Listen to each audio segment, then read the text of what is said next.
Hey everyone, it's Val and Lisa, and here we are with the square on square 8-inch trim video for Meet Me in the Garden.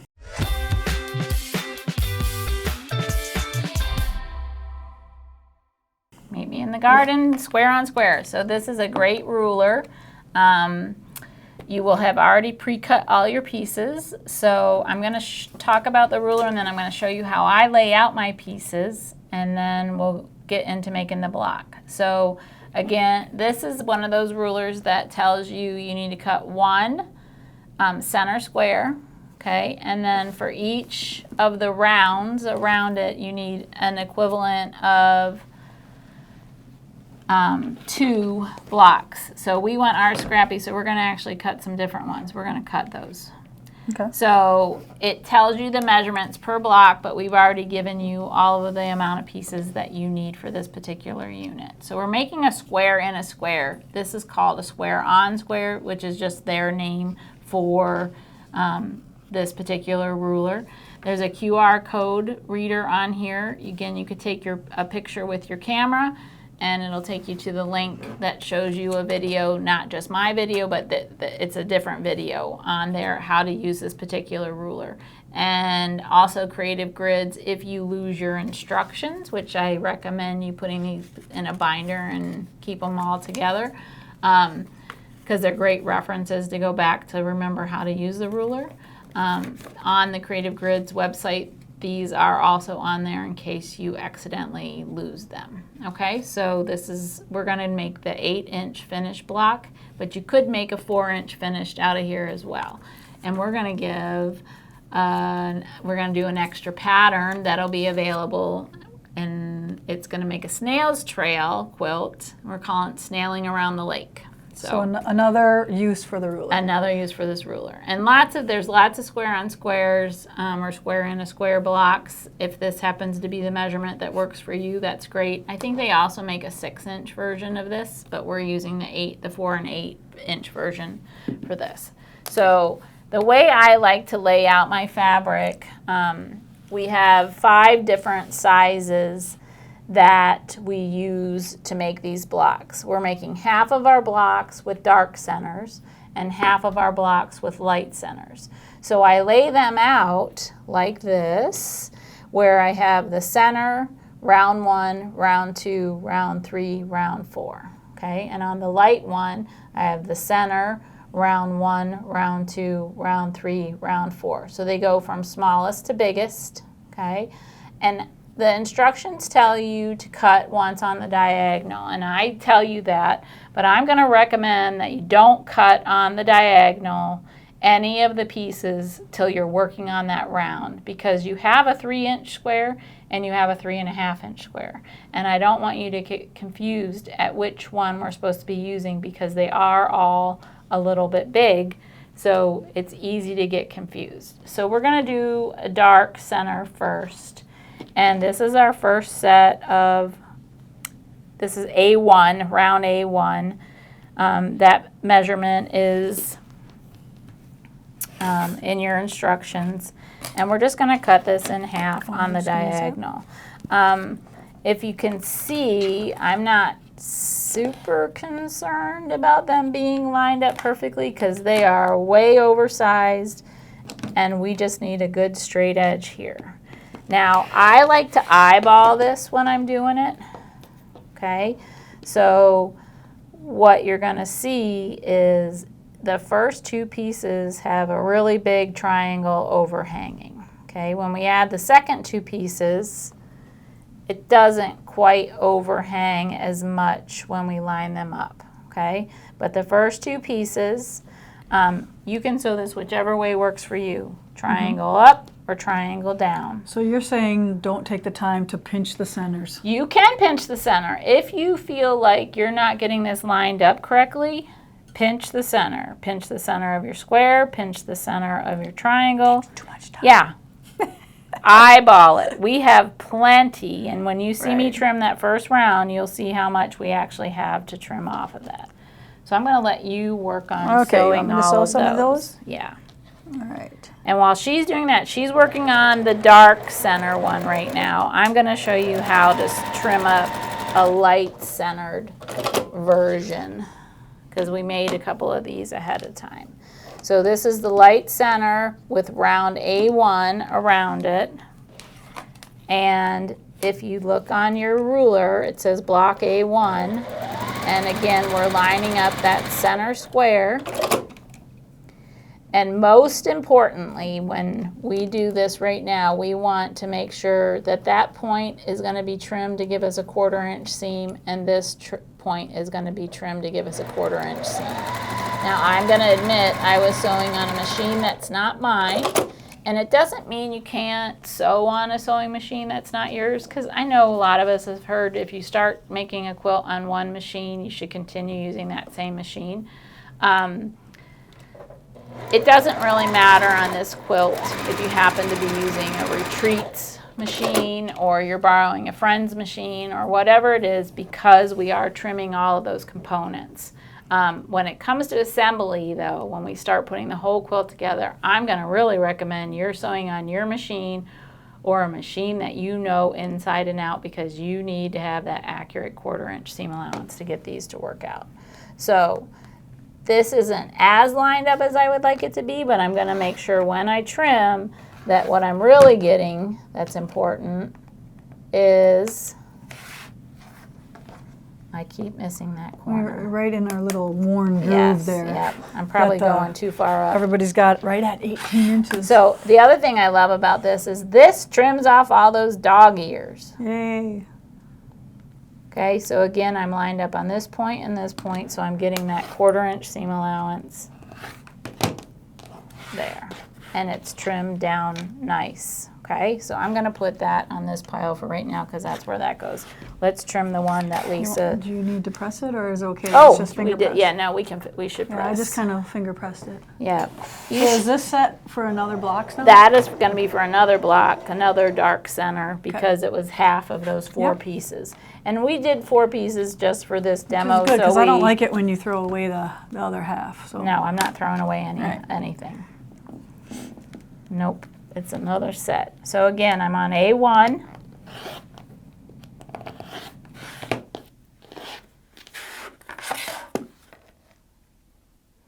This one we did pretty good. You must know that machine very well. I must, like the back of my hand.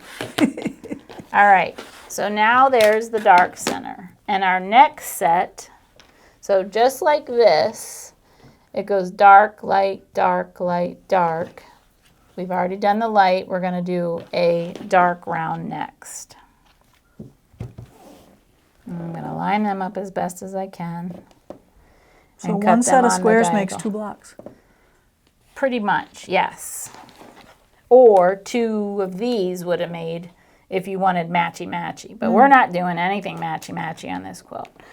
That would be too hard to... Yeah, you'd need 2 square of the sames to make all matchy ones. Yeah, so now you can do that. So while she's doing that, I'm going to trim another light one just so you can see. I'm just eyeballing You're that up. eyeballing, and what I look at always are my triangles about the same size. Yeah. So, and I like to sew this way, where you probably were going to go that way. Yeah, I like to go that way because you can I hit the can point? see that I'm hitting that point to make sure I get a nice, not that I'm going to go, and make it do it, but. Yeah, because it looks big to me. Yeah. Like it's going to float, which Let's is see okay. what happens. I like float. I'd rather float. A little float is okay. Yeah. Yeah. All right, so here, again, I'm lining up on block 1. And I always just really want to make sure I get that 1/4 inch. And when I say that 1/4 inch, there's a 1/4 inch dashed line printed on the outside edge of this ruler. So that's what I'm looking at right there when I line them up.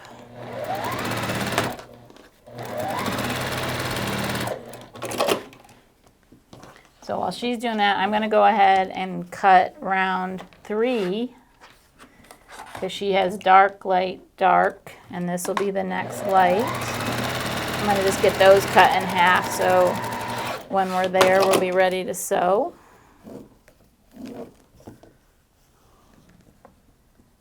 And I'm Yeah, gonna I like to line that point up first. Yep. And then if you want, you can flip it over. Here, can I show what you were talking about?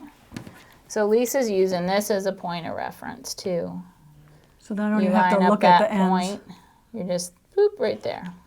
So she's not looking at the other side.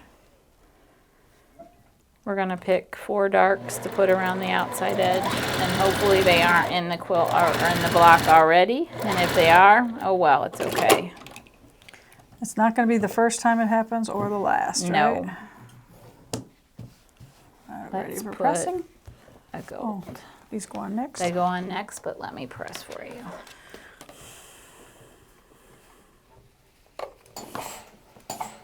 And then we trim. Okay, so now this was A1, this is going to be A2, and we're lining up to this outside of this square. That's our point of reference. So we move out. So the center one isn't important anymore. It's this to get my 1/4 inch here and here.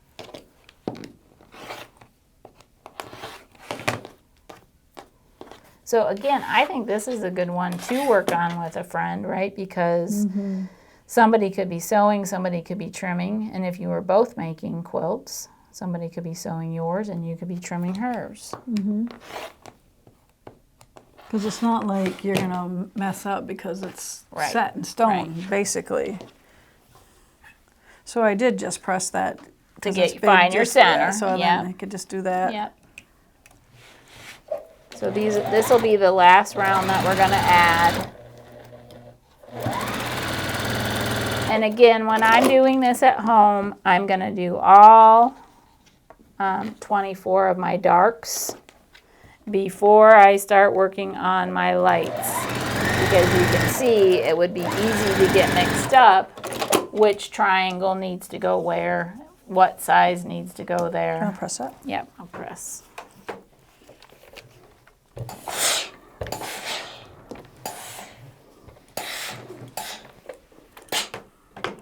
And I think I forgot to point out that it is our outside border on the quilt. And you'll see we alternate a light center and a dark center.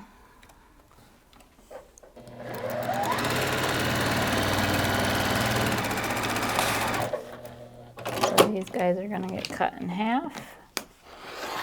And we'll put those over here for you when you're ready.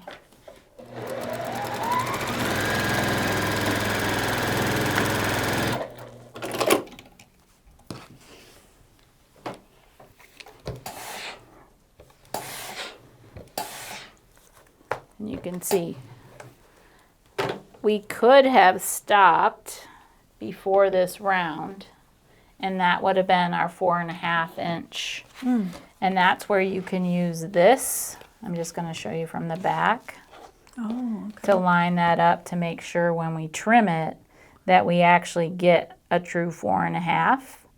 And you line up your points here and here. You would do it from the front side, but that is your trim tool to get your perfect 4.5.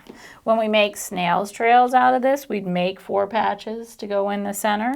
So we start with a 4 patch instead of that. We have a 4 patch in here. Okay, so now this is, we did A1 and A2, and now this is B1 because this is the second size. We're going up to the 8-inch size, B1.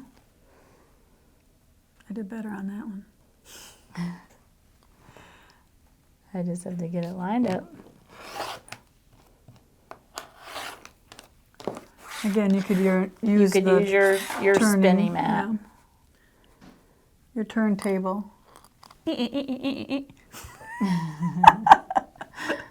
She'll edit that out.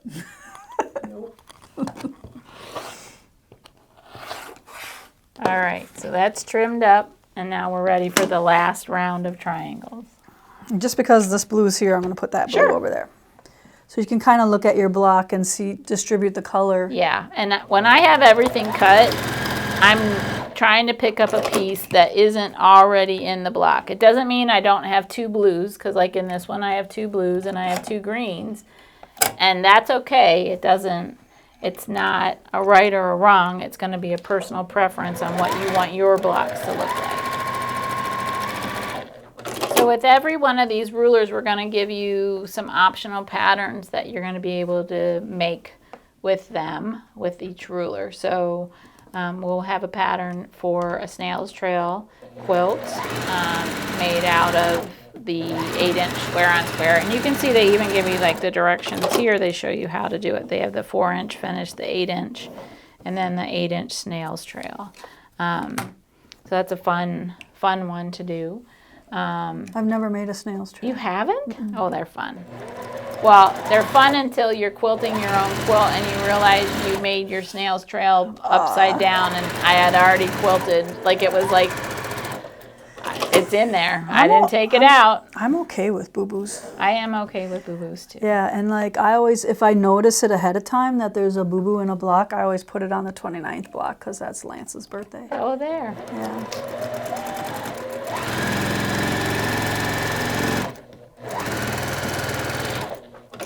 There you go. It's a planned mistake. Yep. And we all make them, so perfectly fine. For a lesson on how not to do that again. Yeah, right? Yeah. Okay, so this is our last round of trimming. Let's use our little rotary thing. There we go, yeah. Let's use it. We brought it over here. So there we go. We'll put our block down. So this is B2. So we line up our B2 as best as we can.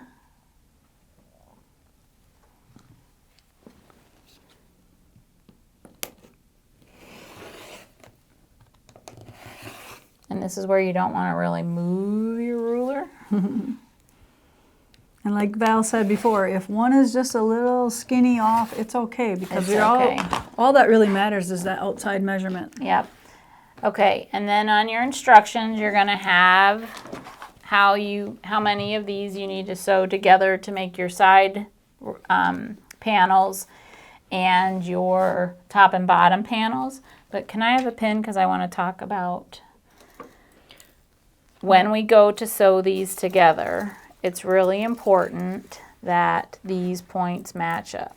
Okay, and I'm just going to turn it because I didn't want to green with it. Did you want a pin for pinning, or did you want a pin for I'm going to use it for marking, for pinning. I know you pin different than I do, and I normally don't pin if I don't have to, but this would be one spot that I would want to pin. Yeah. So I'm going to flip this, and right where... I'm going to do it the other way. Do a different seam. I'm going to put this pin right at that intersection. So that comes out at my 1/4-inch seam allowance. And then I'm going to put the pin in at that intersection so that they are stacked on top of each other. And I'm just kind of using that pin as a marker right now. Yeah, and then here. And then we want to match our beginnings. Do you pin outside or inside? I pin inside. Inside to out. There you go. I pin the other way, but I will pin this way for you. I don't like taking them out. I don't like slowing down. Well, I'm afraid I have had somebody's quilt where a pin got left in it. Like underneath, they didn't. That's different. Okay, well, it happens. All right, so sew that together for me so we can show how that will turn out.